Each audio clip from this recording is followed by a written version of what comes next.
Welcome to another episode of Catalyzing Radical Systemic Change, where in my own words, it's all about discovering, mapping, and cross-pollinating the various building blocks towards a planetary civilization ahead. What do I mean with a planetary civilization? With a planetary civilization, I truly mean that we as humans, as the dominant species on this planet, better ought to become aware that we need to develop shepherd consciousness. So far as a species, we're mainly behaving like at best early adolescents of how we treat all the other humans and non-human sentient beings on the planet, be it the animal kingdom, the plant kingdom, but also all other non-sentient entities. For example, the mineral kingdom, think the oceans or the clouds and stuff like that. So today's episode, in the broadest sense of the matter, is artificial intelligence. Why do I think that matters in the context of us being on the cusp of birthing a planetary civilization? Well, I truly believe that, much like in the famous poem, right, we unleashed the ghosts that we can't whistle back. And this has already, in this very early stages of artificial intelligence, I, in a funny sense, always say we're in the floppy disk stadium of artificial intelligence, right? We're still with monochrome screens and pre-mouse and pre-fancy operating systems. But the way and shape and form how artificial intelligence has already disintermediated and influenced the way that we show up as human beings, our behavior, our thinking, our sense making is very profound. So having said all of that, I want to jumpstart that conversation with a funny story. So imagine, dear listener, you're Alistair, and you're on the very, very end of New York Climate Week. So you already had something like 60 one-on-one conversations. So you're totally worn out, you haven't slept much, and you don't want to have just one more conversation. And this is exactly where I met Beth. So we had a sparkle. She has a really impressive curriculum vitae that she can sketch herself. But we had a bunch of conversations. She went out of a very renowned organization to start her own AI startup, which I would say from a foundational first principles architecture standpoint, tries to really do AI differently. And for many, many reasons that we're trying to unpack in that podcast. Having said all of that, Beth, usually my first question in the podcast are the pivotal moments in your biography. But in this one, this is an outlier. I don't want to start with your biography. I want to start mapping, framing, creating almost like a word cloud around the topic we want to cover. Why do we both think it's important to debunk a lot of the myths of, let's say, first generation floppy disk stadium artificial intelligence out there? And yeah, I think that's it. Let's start framing the podcast before we really unpack more of the human being behind the other side of the screen. Beth, the floor is yours. I'm totally curious how you will start that conversation. So I really thank you, Alistair. It's such a pleasure to be here. And I will tell you that I think the frame of how you place the question of why should we start debunking some of the myths. The why is because we need far, far more people involved in this artificialization of intelligence. And I was in Bend, Oregon, and I had the exceptional ability to listen to a Google fellow who was talking about the artificialization and using artificial as a verb, and thinking about the fact that human beings, the very first human beings that drew the bison on the caves in France, like they are artificializing bison. And then when we establish writing, we are artificializing language. And then when we have, the ability to kind of interact with accounting, we're artificializing numbers and physics, so this artificialization is something that humans have always done in one way, shape, or form or another. And I think that it's the age where we're artificializing intelligence. And in my book, AI for the Rest of Us, I start off with really giving people an understanding of the lack of diverse neocortexes that have put some of this floppy disk-esque artificial intelligence in play. And if you think about let's take like all of the FANG companies, all of the, the like the NVIDIAs, all of the people who like OpenAI, Anthropic, we're going to take all of the employees of all of those companies. And you say, and just for grins, this is what I call cowgirl math. You say all of those people are perfectly capable of actually creating the artificial intelligence. And we get to maybe 2 to 3 million people max. NVIDIA has like 30,000 people. These aren't large companies in volumes of humans, and they tend to be pretty homogeneous. Like there's a homogeneity in the type of thinking and the type of neocortexes that are structuring these models and making choices about these models. And if you look at, 2 million against the 8 billion humans that we have on Earth, there is nowhere near a representative sample, and the representation is not there. And why that matters is that, first of all, nature abhors homogeneity. Like, diversity is part of the natural order of understanding how you can have a standard mean by having a diverse number of perspectives. And I think that when we are really thinking about the artificialization of intelligence, it's important to debunk the myth that this is something that holds all of the information of humanity. It's nowhere near the ideas and the things that we have. And in fact, I have a slide that I got to do at TIS where I too was on the end of Climate Week, which was just brutal and hot, and in New York, and exhausted. And when I met you too, I love the sparkle. That's an incredible word. I did a talk about this, and I threw up a picture of the sun, and then I threw up a picture of a beach ball to give people a frame of reference. And the sun represents the 175 zettabytes of data that are digital data in the world. And the beach ball represents all the artifacts and the clay tablets and the non-digitized version of data. So you have that. And then 51% of the sun has been created in the last 2 years. So 90 zettabytes of data of that 175 zettabytes of data has been created in the last 2 years from these foundational models that represent very little of human history, very little of the ways that people think. And I think that there's some understanding of this, and they are so powerful.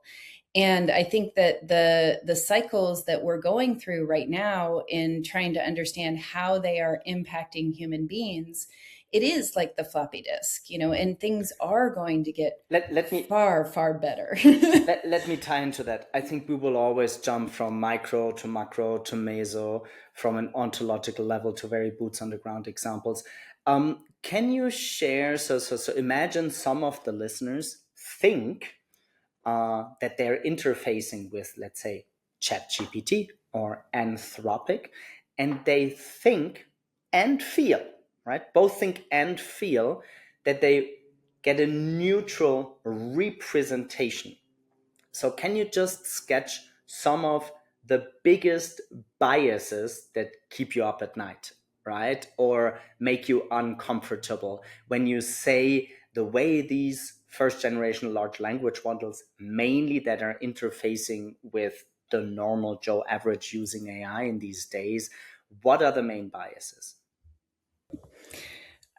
And I think that they've been very well documented. I actually just 2 days ago, a friend of mine said, "Hey, put this prompt into ChatGPT," and the prompt was something like, Hey, I've been talking to you for a while, ChatGPT, and ChatGPT is an application on top of OpenAI, just like Claude is an application on top of Anthropic. So it's important to name what these things are. So it's an application on top of a large language model or a GPT model.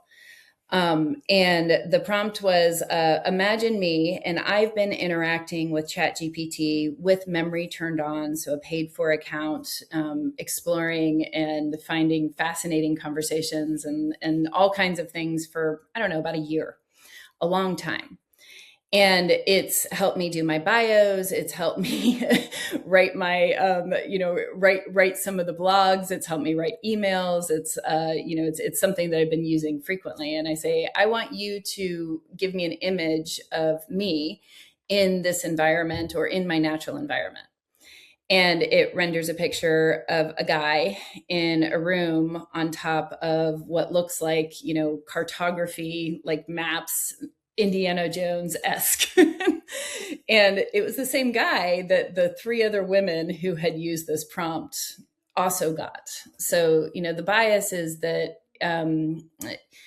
even Modi said this, that, maybe chat gpt might be able to get to, instead of giving like a white man, which is what it did for me, it might give an Indian man, but that Indian man would be writing with his right hand. So the dominant paradigm is calcified into the information that was extracted from the internet, and that just represents such a small portion. And because it represents such a small portion, the bias towards defaulting to a right-handed person or defaulting to a white guy or defaulting to anything that is what is represented from all of the information off the internet and where the sources were obtained, that's the most obvious bias. And I will mention there is an incredible tool. It's called the Cognitive Bias Codices, and it's a visual diagram of the 180 cognitive biases that humans have. And we have these biases because they're not bad things. They're ancient things. They're the things that helped us really make decisions in times of scarce information. So how our brains work is we make generalizations, we make assumptions. Do you know what they say about assumptions? The whole making an ass out of you and me. These generalizations, these assumptions, these stereotypes, these things that we jump to the conclusion is often when we haven't really had the time to truly understand and think through why we know what we know, or how we know what we know, or why we do what we do.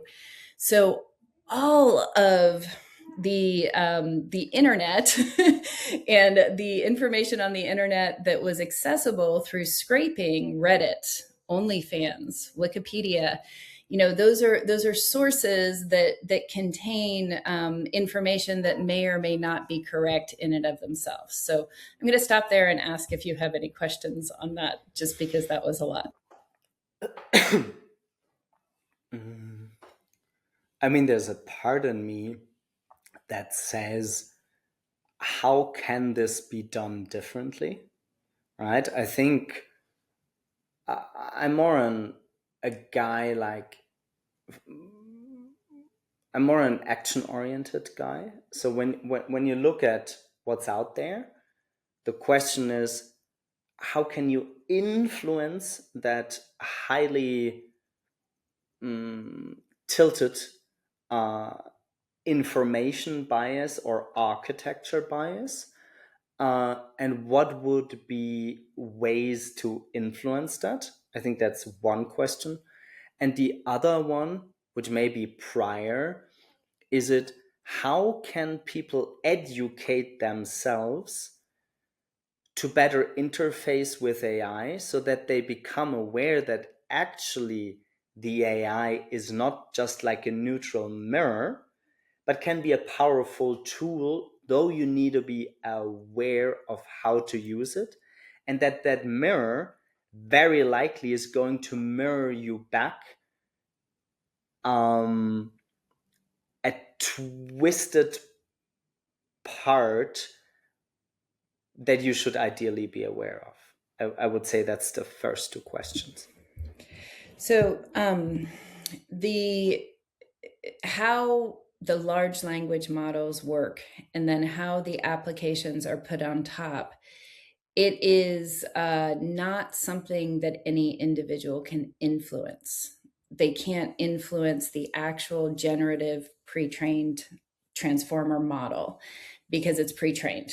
So what a human being is interacting with, be it Anthropic through Claude or OpenAI through ChatGPT or Perplexity, like there's a lot of these large language models that are really looking at Gemini reinventing the search world. And there's a lot of like search supremacy. Everybody wants to take down Google and become the search engine and everything else. But the interactions that you as a human being do with that generative pre-trained model, you can never impact the actual transformer model that's been pre-trained that is released. And you know, we saw this at the beginning, and it's getting more and more interesting because there's different technologies and tools that are making things seem more current. But there is a fallacy in understanding that you cannot impact or influence, to answer your first question. So what I and many of us are doing are, you know, creating different ways to show that there are alternative ways to create AI systems. And we can get into that in a little bit, but ones in which human beings can absolutely influence and can influence the models themselves, and don't rely on these pre-trained models to render dynamic data. And it is so important to understand that information and data is a flow. It's dynamic. It changes. It is not an event. And most of the ideology around the generative pre-trained transformer models are to statistically brute force using large volumes of data without really understanding the quality of that data. So you have a large quantity of data that can kind of make up for an unknown quality of data. Which is why there's just general understanding about what kinds of sources were or were not put in, because they didn't check. And they didn't use things like the Library of Congress or some of the harder sources that require you to have ontological structures or taxonomical structures to be able to surface through. That's like influencing, you cannot influence, but you can see how different frameworks are starting to influence those large language models, like agentic frameworks. And the agentic frameworks are inventing different ways to surface things like context. And so we have new protocols like Model Context Protocol that allows agentic frameworks to actually change how the foundation model suppliers are giving that information out. And it's extraordinary how to see like how smaller application companies or agentic framework companies are influencing those large language models. So that is the technical answer. What you also said is so true. And I will 100% tell you that I feel like I can influence the model myself. And so this is a paradox where I totally understand how these things are made, and I do not trust them, nor should I be trusting them to think about how I can influence them. But then I use them every day, thinking that my behavior shows that I trust them and I can influence them. And I think that that's an important paradox to hold, because I think we are really thinking we need different vocabulary, because the word trust isn't enough. My behavior shows I trust something that I do not. So it's a really interesting contradiction. And when I'm interacting with the artificial intelligence that is known as Claude, which is an application that I recently turned on memory, and then I also have ChatGPT, which is an application that I have memory on, it remembers certain things and then pulls from its memories that you can influence, or you can change, but you can't change which pattern or which thing was put into the memory. You have to explicitly say things, or you have to explicitly delete things, but it is the model's choices that are being made, not yours. And so you can be influenced by the model a great deal. And in a small, complex adaptive system, which is the interactions between you and this AI system, you are creating, new agency and sense making within that small ecosystem. And Alistair, you and I did a little bit of an experiment last time we chatted, where I was like, hey, use this prompt and use it to look at yourself. And this is where you're talking about that like kind of funhouse mirror or whatever. And it chose information, and it chose the patterns based on the most common one is the relevancy bias, or the bias that occurs where you treat new information better than older information. Recency bias, that's it. And so when it chose which patterns mattered to say, here's the mirror of who you are, it's going to say what is most recent every single time, because there's a recency bias involved in how these models are built, which is a choice that a human being made. So it's a really interesting thing to be able to utilize these models to start to understand not only yourself, but understand how you can use this interaction to educate yourself on how these models are working and what these models know. And I love this idea of tapping the power of limits. So how do we know what constraints are there? Then let me tap into that, because literally my prior podcast was on meta-ontologies and mental biases. So when we say ballpark, there's 180 or so mental biases, most coming really from the deep history of humanity and how our brain evolved, in order just to give some pointers to those listeners who are interested into having a more educated and wiser use of interfacing with these new technologies, in the broadest sense, artificial intelligence. When you say recency bias, what are other biases ingrained in the architecture of these models that me or those listening should better be aware of, in order to at least have a metacognition, about, let's say, the biases they're getting fed back? It's interesting, isn't it? Because there's a lot of people who have you seen the writing where it's like you can tell whether something is AI or not, because it uses M dashes, or it uses if X then Y. You've heard of those types of things where people are trying to say this is definitely AI writing with this. I don't think that's true. I wouldn't be a person recognizing that. I sometimes get that because I come from like copious amounts of outbound, and I don't have a problem disclosing that out of 4 to 6 complex conversations and my write-ups, I do a follow-up email summarizing the points using AI. I don't have a problem with that. And I get that, I would say 1 out of 20, I get that fed back. Like how do you dare using AI to summarize the complexity of all of that? I find that on a level a little bit awkward, almost like, why are you using the internet? Why are you using a keyboard? Why are you using, like you said, we're artificializing us interfacing with what we call reality, the 3D world, the planet, whatever you want to call it, life, right?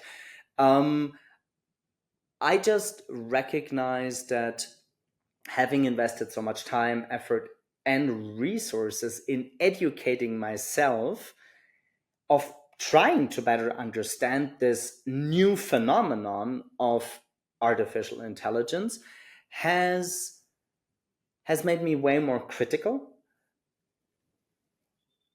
often, I'm not saying always, but often doing a secondary research, like trying to poke through the holes that I think I'm unaware of when I feed the AI with assumptions and just get assumptions back. That's one.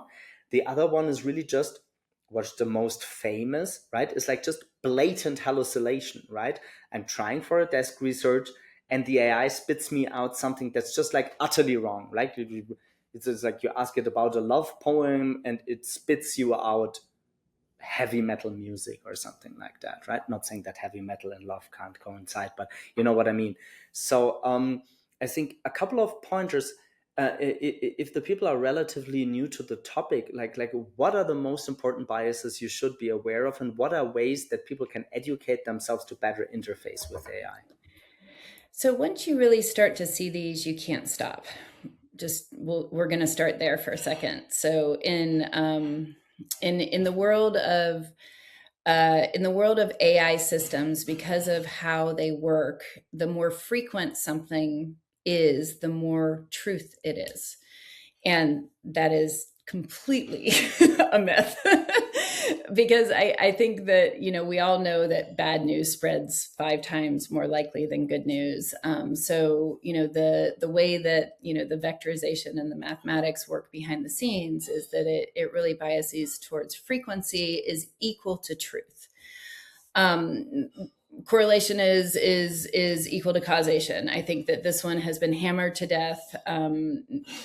People eating ice cream do not cause drownings. But Let's just stay with those two, because sure. we're both polymath and well, so wait. Let's just stay with those two. So, because these are the golden nuggets already from the podcast for people that didn't study epistemology or like weird shit, right?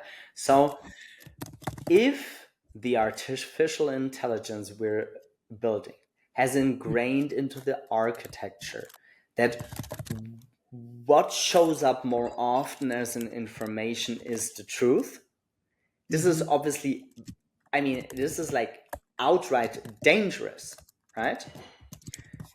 And the other one, which I studied like for 7 years in macroeconomics and statistics, is if you mistake correlation for causation, just with these two biases, right? In a normal undergrad, pre-PhD, you will not like make it up until the end of the year in like university.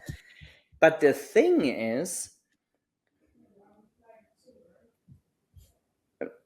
I really think a lot of the biases that are imprinted in our evolutionary biology really get worse to the point of outright dangerous when suddenly Joe Average wants to know something, suddenly feels way smarter because ChatGPT or Claude or whatever, or Perplexity, gives him this feeling of augmented cognition, where then just correlation and causality are grossly misunderstood, right? I'm not too sure even most of the listeners will be able to make the difference, right? And it's such a fundamental part of 3D physical reality. So, can you sketch a couple of examples where this has Sure. gone haywire? Because I know the biggest organizations, like meaning the big strategy consulting companies, like they all went in and they all went out, right? They basically, dude, we don't even want to touch that at the current floppy disk stadium because the hallucination and just the few Right. biases we sketched, like we risk our brand reputation if we allow our experts to rely on AI. I'll give a really good one. And in the 1800s, the doctors were chosen by the ones that had the most blood all over them were the best doctors. Bloodletting was the most frequently prescribed medical treatment for centuries, and appearing in every single medical text. that does not equal truth. We know that now. The correlation does not equal causation. The most famous is that there is a huge spike of drownings and ice cream sales in the summer. And so we would say, because there's so much ice cream being sold, people drowned. And that's not true, because you have summer where people swim and buy ice cream. So there's a seasonality that you have to understand with that. So those are some good examples. Another one is that countries with the most Nobel Prize winners have higher chocolate consumption. That's like absolutely irrelevant, but it is factually correct, right? So it's corollary, but it is not causal. And the thing about causality is Judea Pearl has a book, and it's called The Book of Why. And the idea of why, whenever you ask why something happened, you are invoking the sense of your imagination, full stop.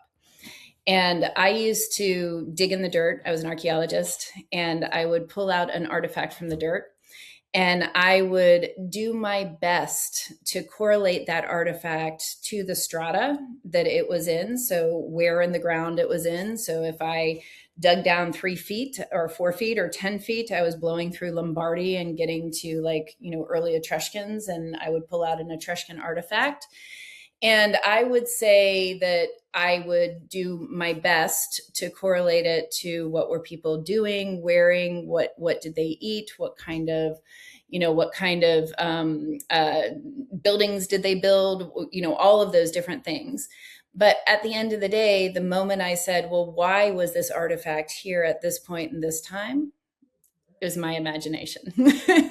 And that idea that we can correlate all of these facts and create causation is a very dangerous one, because we completely miss the point of trying to understand the why and trying to understand the root cause. So those are some examples. I can go all day on this. I mean, and now which again is usually at the very beginning of the podcast, but I will frame it differently. And I know we're going to have this speedy, multi-dimensional conversation again after that. If you were to extract from your vast repository of your own biography those 2 to 3 pivotal moments that made you, I would frame it as like either your deepest purpose or your highest. In a way, it doesn't matter.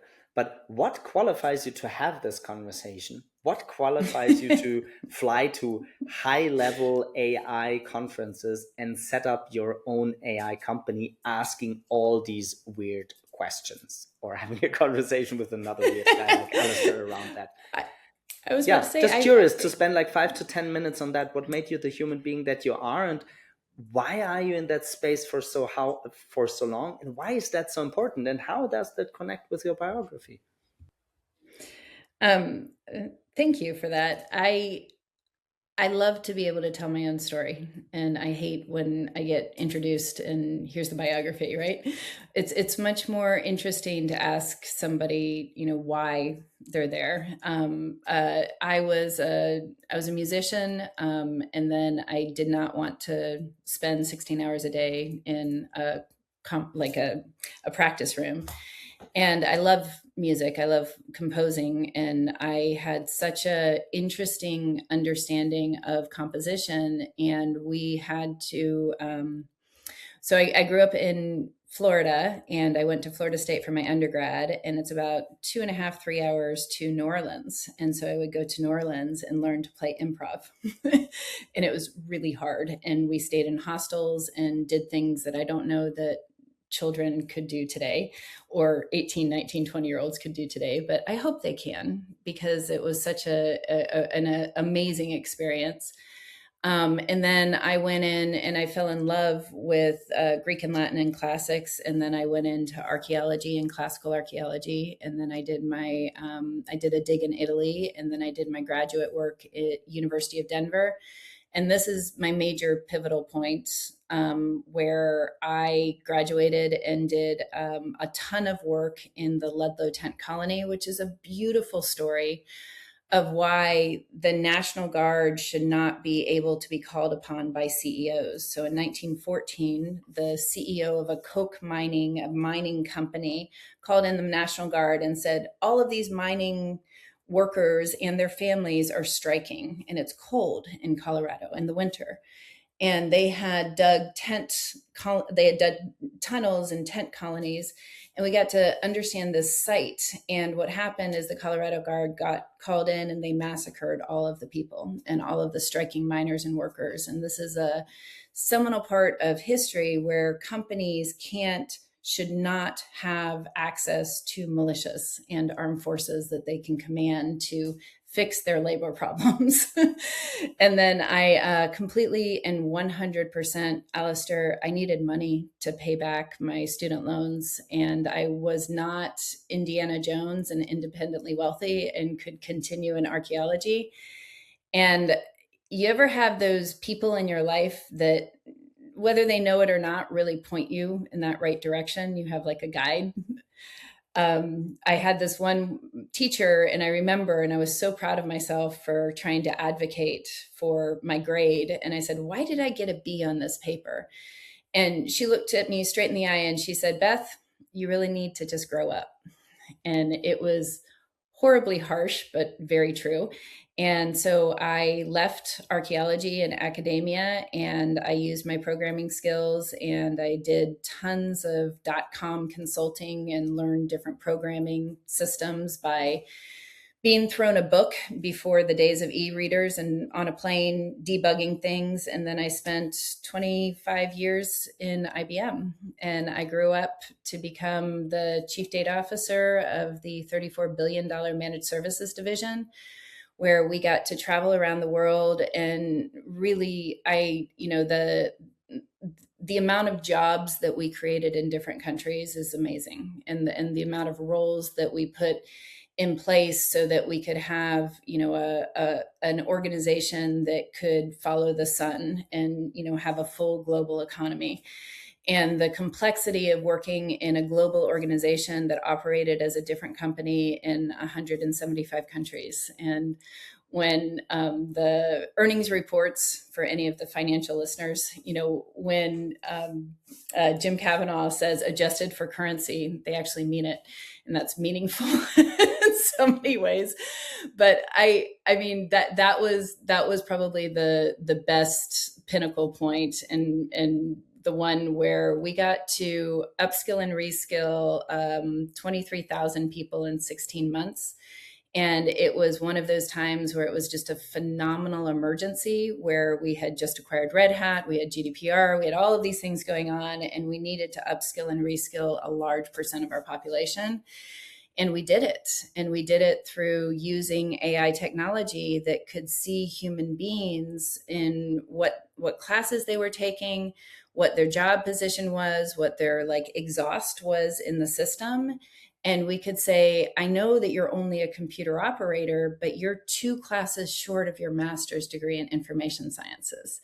Do you want to take this and then become a data scientist? It was Amazing, phenomenal. amazing. Stay there, because I do not often have that on my podcast.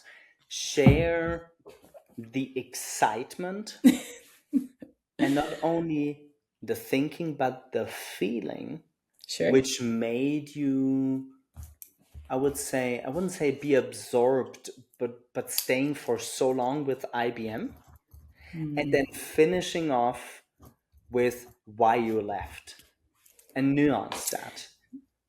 So the feeling is agency. You have in IBM, at least when I was there, there were only 2 or 3 reserved titles. You could choose any title you want, as long as you could fill the shoes of that title. And there was a Distinguished Engineer, which is what I became, and we were 300 out of like 3,000, and we were a very small subset of us: distinguished engineers, distinguished designers. We tried to go for distinguished data scientists, and the few of us that were there, we were built. It was like 9 years of academic scrutiny of really submitting yourself and all of your code, all of your patents, all of what you've written, everything to a board. And when I submitted myself and went through this process and was part of the process and part of the ecosystem, the boards were like 20 guys and 2 women. And by the time I left, it was like 10 women and 10 guys. And so we had agency to make change. And that is an incredible feeling, to be able to make change at scale. And when we did the workforce transformation and we, brought water to the village, which sounds horrendous, but that's what it felt like, because all of these people had been screaming that they wanted a new career, and they didn't know the pipeline. They didn't have, they didn't have the same abilities that we did to become distinguished engineers or distinguished designers. It was so small of a population that only the people who really were lucky enough to find the right people to help them navigate through were able to do that. So this workforce transformation is another example of that agency, that you can be anything as long as you can see it. And being in IBM, we didn't have.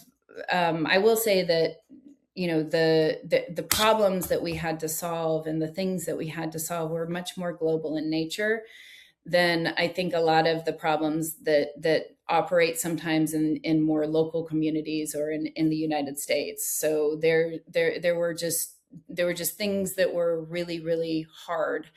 I had teams in Belarus and Kiev. I had teams in Ukraine and Brno, and it was hard. And the last 2 years that I was there, I did 2 P&Ls, and I really learned go to market and learned the CEO things and sales enablement, delivery enablement, understanding how to do that.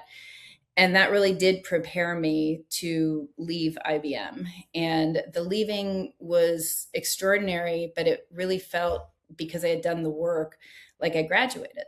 So it was something where I was like, I have done everything possible that I could possibly do here.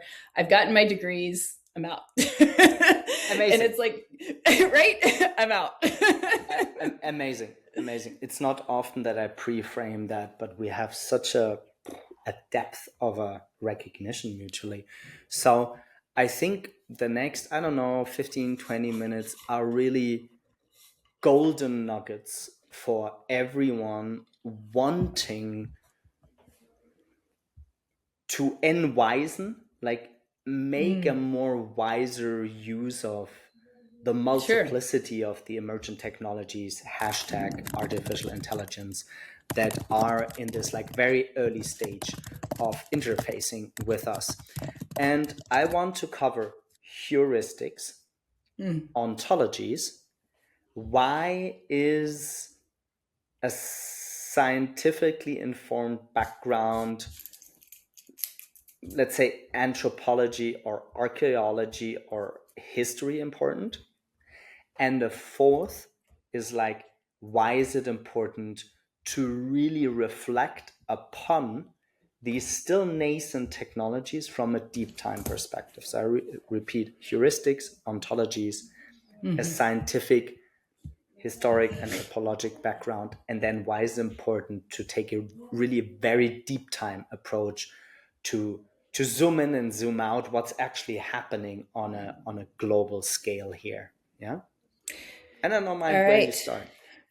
Yeah, I think so. Heuristics are the behaviors that, or measurements of behaviors of human beings. The things that you can see, like archaeologists years later are going to look and say, oh my gosh, all these people said they didn't trust AI, but their behavior or their heuristics showed they poured their souls out into AI, right? So that's a heuristic, that's a measurement of a behavior, and that's at its lowest denominator. But like the heuristics and the measurements of behaviors actually, I loved how you framed that, Alistair. It's so correct. It follows the social science paradigm. And to be a social scientist, you need to be explicit about your own subjectivity. So you need to be explicit, or you need to understand where you're biased. Because if you understand where you are biased, then you can say that you've done the work to be the most objective that you can be. So I'm coming into this study carrying the bias of a white woman. I know that. And therefore, I cannot say that I understand the lived experience of a Black woman. It doesn't work. But as an anthropologist, I can say I have a first person observation. And within that first person observation, the science demands that I explain I am a white woman observing a Black woman. So by being explicit about that, you're putting it on the table. And you're saying, I've done the work to know that my mindset is coming from this place, and I'm going to be explicit about my own subjectivity. And that is a social science training. And in my own story, that's what I tried to bring to data science. And that is what we developed with the data science profession. And I've trained 10,000 data scientists on understanding that data is an artifact of human experience and carries those biases, those exhaust the frameworks of the human beings that created them, or created the system that created them. So when we are looking at data, when we say, well, this data doesn't really fit here, and we just throw it out, we need to be explicit about why. And that's the social science training. And so that's why it's so important when you are looking at heuristics that you surface your own assumptions. So if you say, I want to see how many people said thank you, right? You have to be a good social scientist and say, I'm interested in how many people have gratitude. And therefore, I'm going to use the heuristic of how many people said thank you in order to measure gratitude. It's showing your work. And this is how I see, and we create artificial intelligence at BAST, and we use ontologies. And ontologies is a way to be explicit about our ground truth, or our biases, because our ground truth is our biases. It's the choices that we make to say, this is ground truth, or this is the cognitive scaffolding that I want the AI system to understand against. And so ontology formally is the study of the nature of your reality based on the language you use. And true philosophers hate it when I say that. They're like, Beth, it was not meant to just give language and give an understanding of reality based on language or text. And I'm like, I know, that's why we have to have symbolic methods, and we can go into rituals and symbols and all of these other things and practices, and the heuristics, and which heuristics we choose to study. So I hope I've done a little bit of layering there on giving. Oh my gosh, Alistair, I am an anthropologist, and you just got me to define my terms. Well done. Well,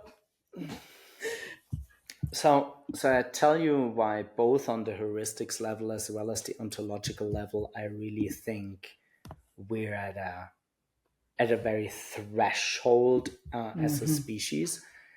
Whereas prior to Web 2 and social platforms, people were only fed bullshit to shut up. And much like in Fight Club, pursue jobs that they don't like, to want things they don't need, to live a life they hate, something like that. AI puts another layer on that, because they're actually, I think I can't prove that, fed the illusion that they can augment their, at least, cognition, without being aware of all the biases that we already covered, at least high level, without knowing the limits of the system that's built underneath, which is a black box, in order to give them a felt sense of more agency, where I'm pretty sure both the data fed as well as the mechanisms that they can use the AI are just a tiny fraction of what this technology can actually do. So this is now obviously super biased, super Alistair, but for those of the listeners who made it up until here from a heuristics and ontological level, maybe it's a good point to mention a little bit more with what you're building with BAST.AI. Instead of leaving the people the feeling they're like helpless and they can't change the status quo, they can educate themselves, but they can't interface with the underlying architecture of the technology they're using. What is actually the level of the agency that we as Joe Average, I'm also pretty much Joe Average ish, where are we in the dialogue? So what are the degrees of freedom with the technology out there that I can really use it wiser? That's one question. And the other one, for those of you, meaning you, Beth, but also other weirdos that are trying to break up the status quo, are building different technology. So I'm going to actually do something real time. I just looked up because I felt like when I was just describing the word heuristic, I was like, you know what? I don't think I described that right. And I always thought heuristic. What did you, Alistair? What's the definition of the word heuristic for you?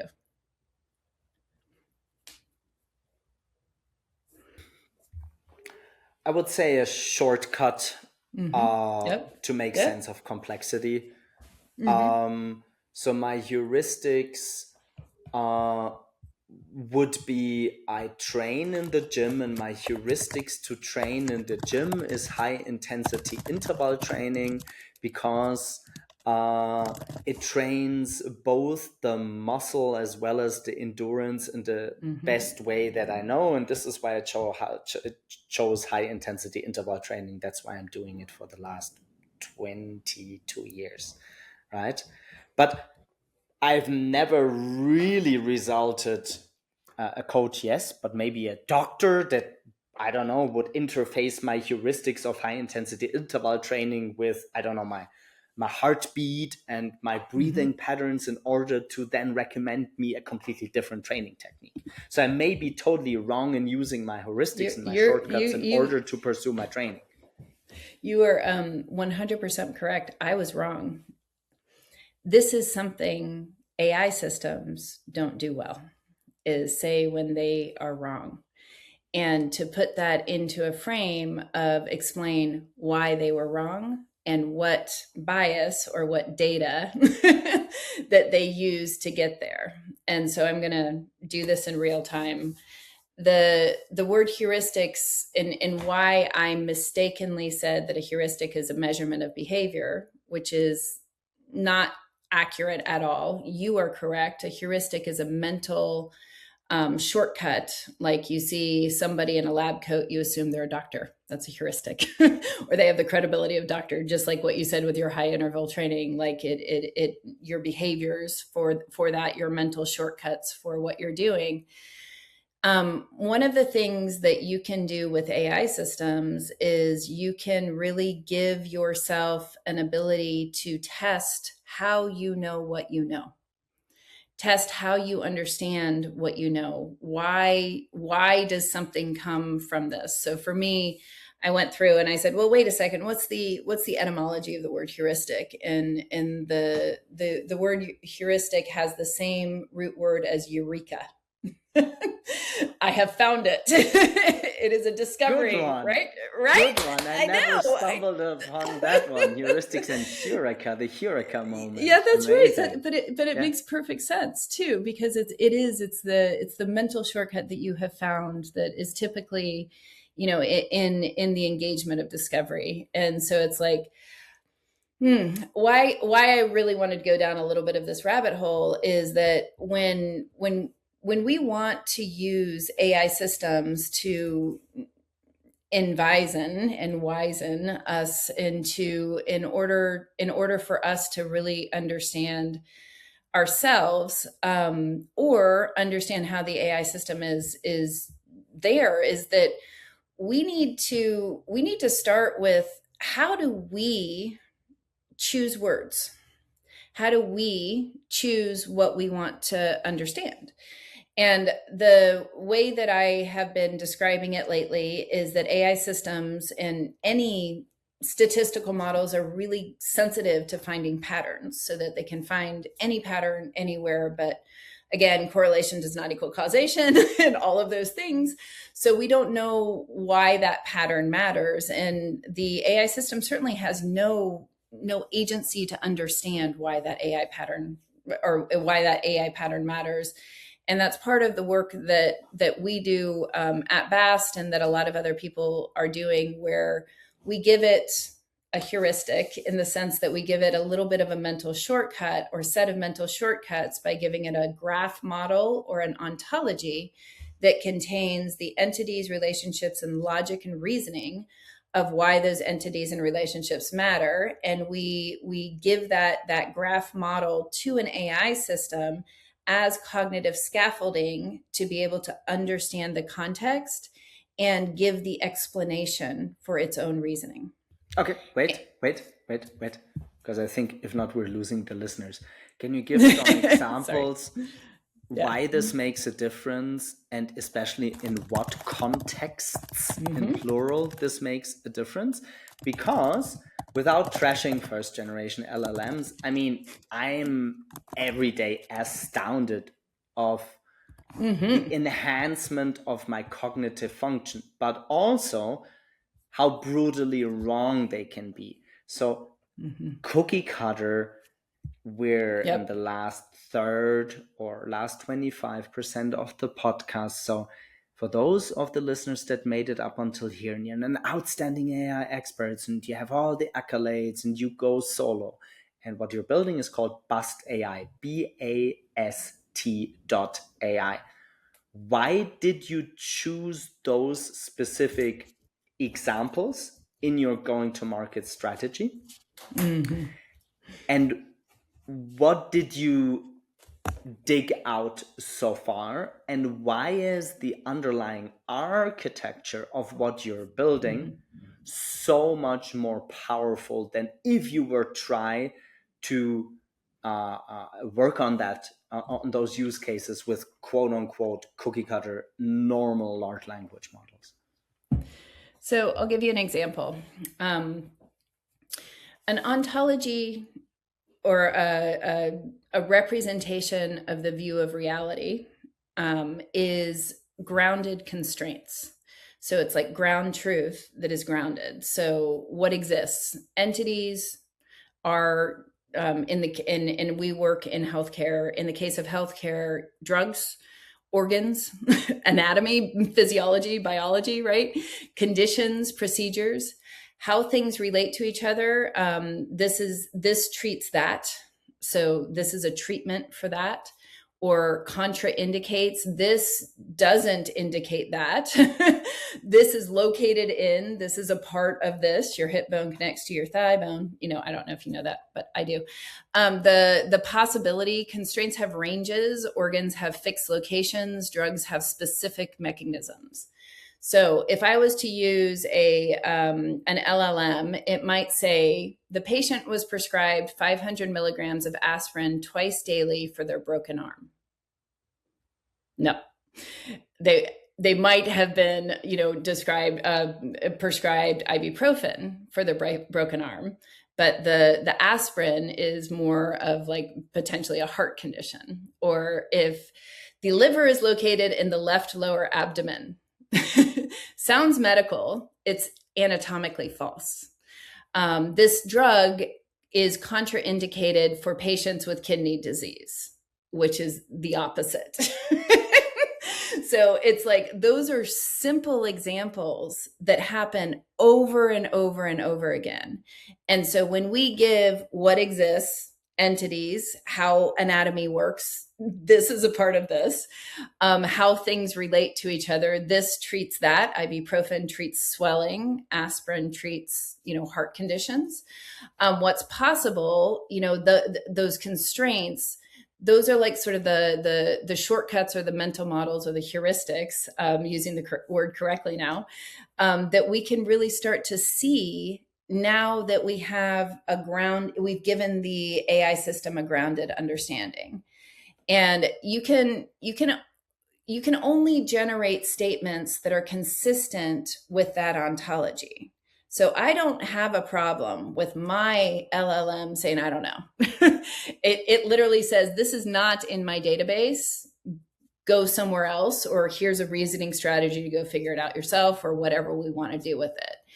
And when you ground a system with an ontology, or you give,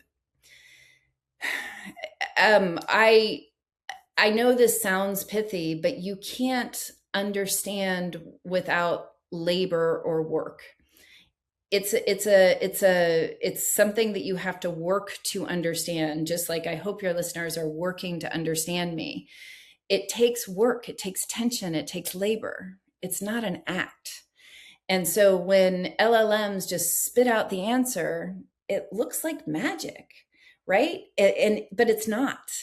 And that's why, just using these floppy disk things of LLMs for writing poetry, or giving an analogy, or giving metaphors, or going back and forth, check how you know what you know. And I'm always super careful to make sure that let's just stay there.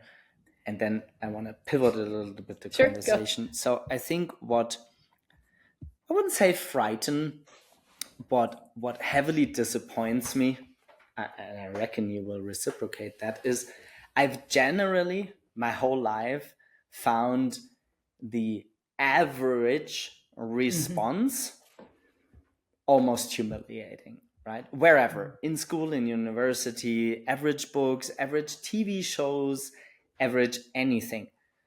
What I find staggering is how much the use of large language models has increased Yep.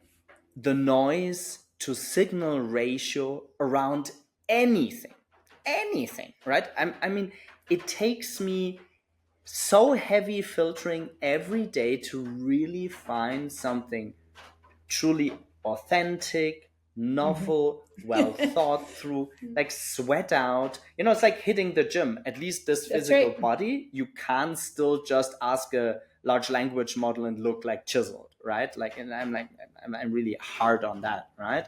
Or be healthy, right? You can't just help me to be healthy and then magically you're healthy. No, this is like years of work or staying healthy. So I have two things still that I want to cover, and I think I found a good that is so common sense. And it's funny because you correctly stopped me into describing something every child knows. They have to fall down to learn to walk. I have a 16-year-old, and she tells me all the time, she's like, Mom, if I use Chat GPT, it would be cheating and I wouldn't learn. She knows. Well, but she has a very weird mother. So kudos on your 16-year-old. No, but I think everyone her age knows this too, Alistair. Children are not dumb. No, totally. They're very well aware, but I would say the ballpark of the people are just trying to cheat better. Much like many people cheated in university, I didn't want to cheat because I wanted to go the hard route and really prove it to myself.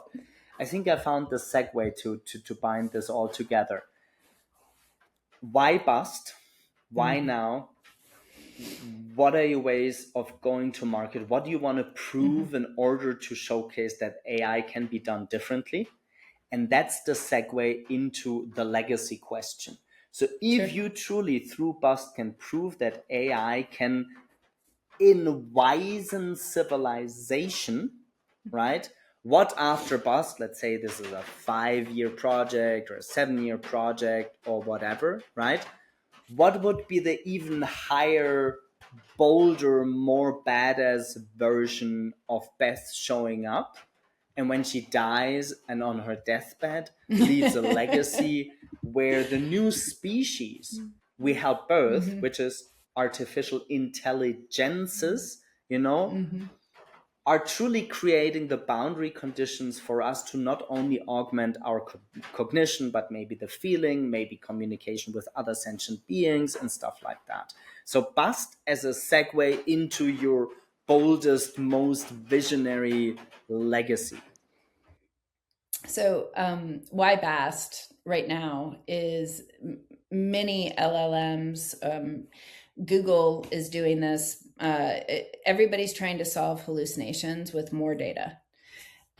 We're not. We don't need large data and large amounts of compute. We need to do the work to provide the cognitive scaffolding to give the model something to understand against, to give that friction there. And that is the correct thing to do architecturally. That matches my 16-year-old's common sense.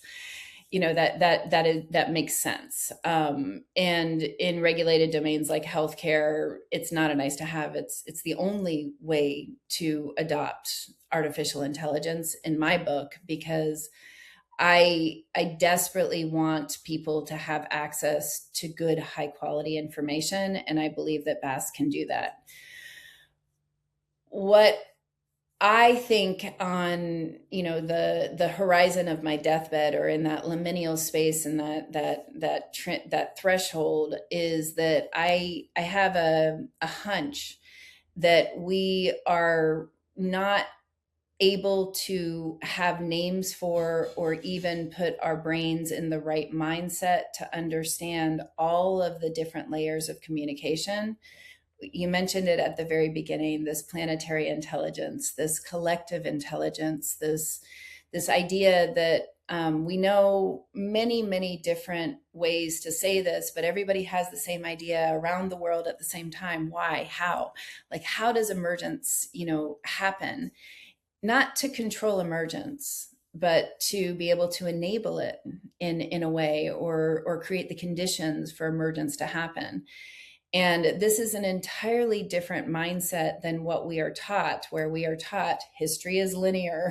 We went from this to this to this. We evolved. Everybody else was native and we were evolved. I mean, it's such ridiculousness. And I feel like it's time to be over those models. And it's time to think in terms of discovery and exploration, and enabling these conditions for emergence to happen, so that our children never have to question what is the difference between a scarcity mindset and an abundance mindset.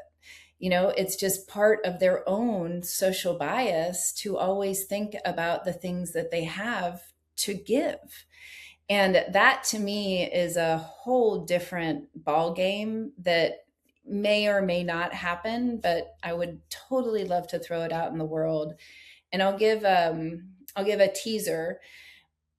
We differentiate in anthropology Homo sapiens from Homo erectus or Neanderthals, or any of the pre hominids or pre Homo sapiens, because of one thing, that the Homo sapiens all started building with the same tools at the same time globally. And there is a predisposition for epigenetic intelligence, collective intelligence. And I think that especially as we have gone in this world so far, the pendulum right now is swung very far to this like brittle, individualistic concept of intelligence. Why does it have to be one? Why can't it be the intelligence of many? And all the way back to, we need more neocortexes involved in creating these AI systems. There's too few.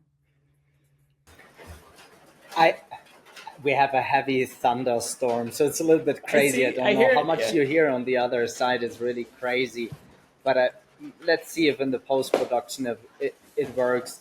I still want to ask you two questions, and already want to thank you for this amazing conversation.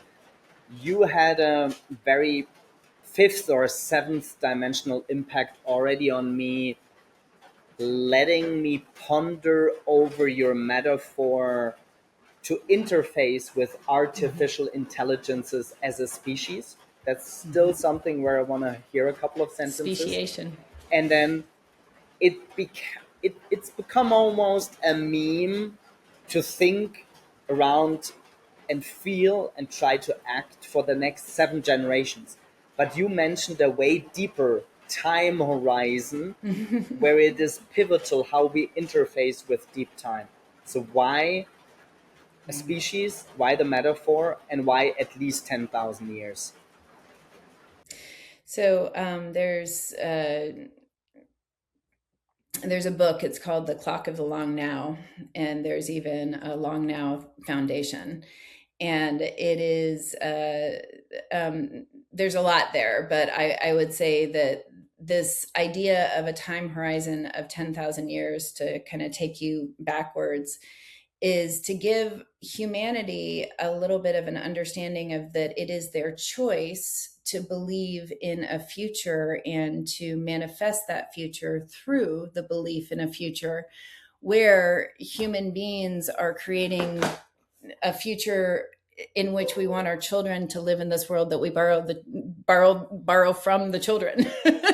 So it's that idea of being in service of the future, to be able to think in terms of the long now, and in terms of the 10,000 years. And there's also an incredible book by Richard Powers too. One is called Overstory, about trees and thinking in terms of being still like trees and the time horizon is off. And the other one is Playground, which is about ocean and even more poignant for today's world. But I give those two as gifts because they are both something that requires you to unwrap and unfold and understand time matters of being able to think in terms of the future that is good and the choices that we must all make to get there. Because the alternate, and why the book and the Clock of the Long Now and the Long Now Foundation was really created, was when people believe in the singularity, they cease to want to believe in the future.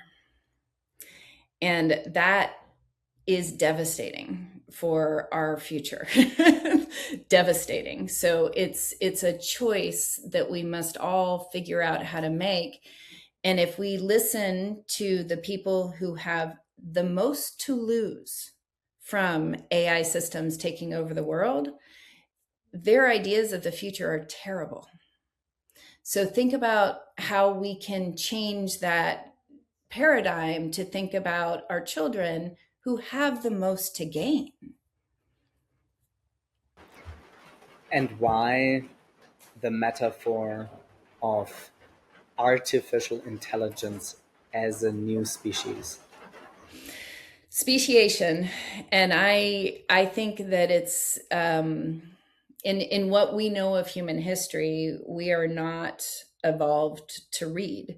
We spend 6 to 7 years of any human being's life recreating new pathways in our brain in order to be able to take these symbols and read with fluency.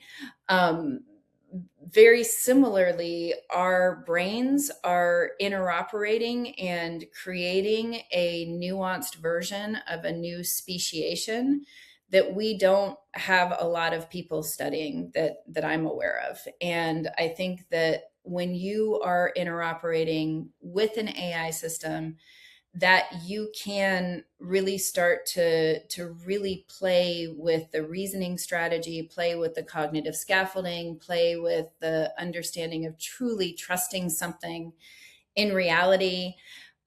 We are doing something that we've done quite a bit where it's almost akin to domesticization. And there's books about how we've domesticated animals and how we've looked at that I think we can look at as patterns.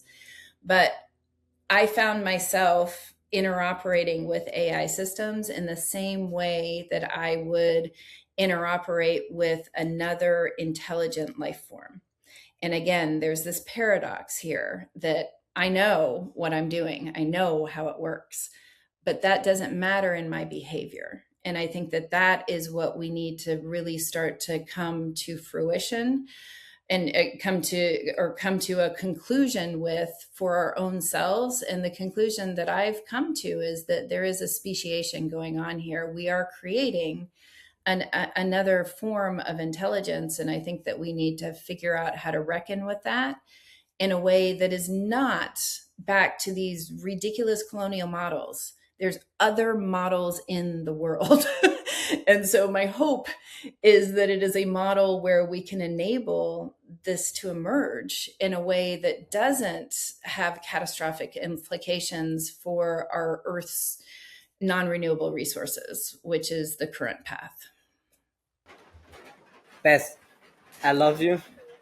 This has been wild, amazing, mesmerizing. I hope for those listeners who made it up until the end that they also got a sparkle of the divine monumental purpose that you're trying to shepherd.